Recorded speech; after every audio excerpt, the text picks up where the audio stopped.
دنیا ثمر معرفت انسان است، ناجوری آن کثافت شیطان است.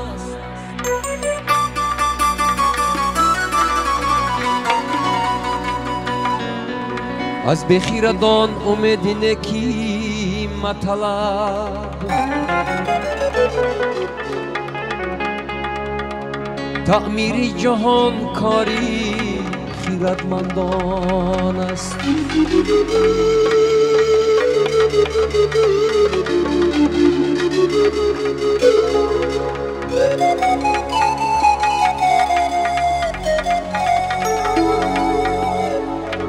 حالا کی در این بزم همه یک جایم،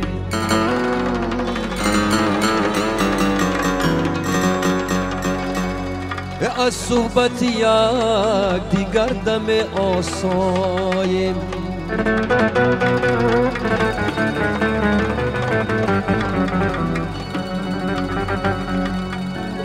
جمعیت این بزم غنیمت شمره،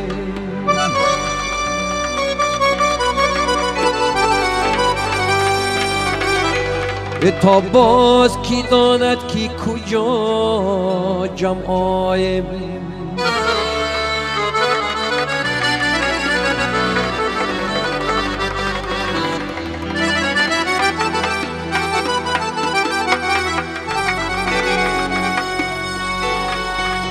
آدمی آدم نبیند از کجا آدم شود، شمع اگر آتش نبیند از کجا روشن شود.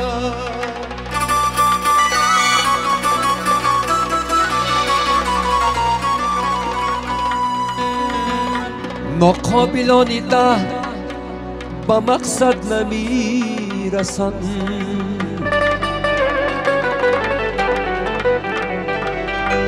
دنیا همیشه در طلبی مرد قابل است، دنیا همیشه در طلب مرد قابل است.